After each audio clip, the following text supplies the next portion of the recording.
Le post sur Instagram a fait office de faire-part le 12 avril dernier. Je suis tellement heureuse de vous annoncer la naissance de ma 5e petite merveille. Eleya pèse 2,300 kg et est en pleine forme. Elle est déjà couverte de 1000 bisous par ses frères et sœurs. À 47 ans, qu'elle fête ce 7 septembre, voici donc pour la 5e fois Maud Fontenoy en train de pouponner, et à cet âge, ce n'est pas commun. Encore moins quand on a comme elle survécu à un cancer de l'utérus en 2006, une maladie qui a aussi touché l'un de ses enfants et à laquelle a succombé sa maman. Elle en convenait dans Paris Match en mars dernier, être à nouveau enceinte, à 46 ans, est une chance énorme. Je le sais et je pense aux femmes qui ont tant de problèmes de fertilité. On n'en parle pas assez. L'expérience politique de Maud Fontenoy. Mais cette grossesse tardive n'est finalement pas si surprenante venant de cette femme hors du commun, qui a traversé 3 fois l'océan en solitaire, qui s'est engagée en politique, affrontant là aussi de sérieuses tempêtes, au point qu'en 2022, dépitée, l'ancienne vice-présidente de la région PACA jurait dans Paris Match, qu'on ne l'y reprendra plus en expliquant. Quand on s'implique en politique, même de loin, on déclenche la foudre. On vous fait dire n'importe quoi. Face à l'importance des enjeux, les guerres politiciennes m'ont écœuré. Autant de temps libéré pour s'occuper de ses enfants, elle qui affirmait dans un entretien accordé à Gala en 2016, n'être heureuse qu'avec eux.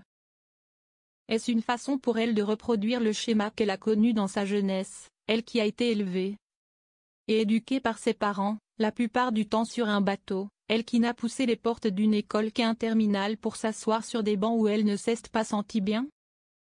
Ce n'est pas impossible tant son rôle de mère, tant l'idée d'éduquer et de transmettre lui tient à cœur. Une mère dont les enfants sont nés de 4 pères différents. Un sujet que cette femme de caractère balaie d'un revers de la main. Si j'étais un homme, on n'y prêterait pas attention, confiait-elle à Gala en 2016. Mais comme je suis une femme, cela devient suspicieux. Si est-il quelque chose qui m'étonne toujours un peu. Encore une bonne raison de transmettre à mes enfants. Et tout particulièrement à ma fille, une autre est donc née depuis, cette fois de croire en soi. On peut être mère, féminine, aimante, et réaliser ses rêves. Maud Fontenoy a eu son premier enfant, Maë, le 30 juin 2008 à La Réunion. Son père, Thomas Voller, est un photographe célèbre dont l'objectif saisit tout aussi bien des personnalités connues comme Bella Hadid, Penélope Cruz, Adèle Exarchopoulos ou Benjamin Biolay, que des paysages. Ces images sont pures, colorées, contrastées. Mais la photo du couple qu'il forme avec Maud se fanera vite. Cette amoureuse des mers et des océans, qui les a sillonnés toute sa vie, poussant parfois son corps à bout, va donner naissance à son 2e enfant dans une autre île française. Tahiti. Si est-il là, en Polynésie, où elle est partie vivre après sa rupture avec Thomas Voller, qu'elle accueille le 10 juin 2013 une petite fille prénommée Ina. Du papa, cette fois, on ne saura rien.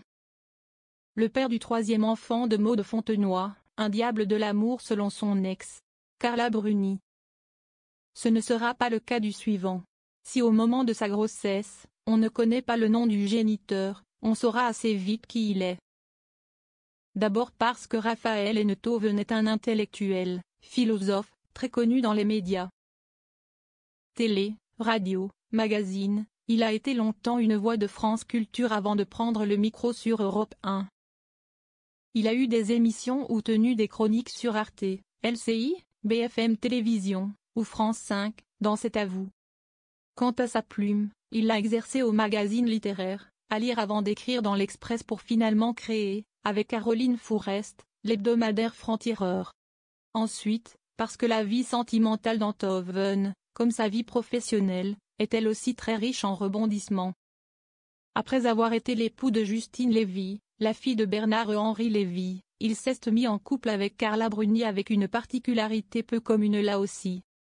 Avant d'être avec lui, l'ancien top modèle devenue chanteuse puis épouse de Nicolas Sarkozy, avait été en couple avec Jean-Paul Enthoven, le père de Raphaël. Le philosophe restera avec Carla de 2001 à 2007. Et en 2002, sortira l'album Quelqu'un m'a dit, comportant un titre intitulé Raphaël. Dédié à son amoureux d'alors, à propos de qui elle chante, Raphaël a l'air d'un ange. Mais si est-il un diable de l'amour? Enfin avec l'homme parfait. En mai 2018, un mois avant la naissance prématurée de Côme, leur premier enfant, Maud et Olivier se marient en présence de nombreuses personnalités. Après des années passées à naviguer, elle semble enfin avoir trouvé son port d'attache avec cet ancien bras droit de Jean-Pierre Raffarin. Ancien conseiller régional qui travaille aujourd'hui dans une entreprise privée. J'ai dû attendre 40 ans pour trouver l'homme parfait. J'ai décidé pour la première fois de me marier et je n'ai jamais été aussi heureuse. Être aimée pour ce que vous êtes, si est-il merveilleux, clamait-elle en 2019 dans les colonnes de Closer. Un bonheur qu'elle vit loin de Paris, dans le sud de la France avec cet homme qui partage les mêmes valeurs qu'elle. Sa même envie d'avoir une grande famille. Un bonheur que la naissance de Léa, leur petite dernière, vient combler.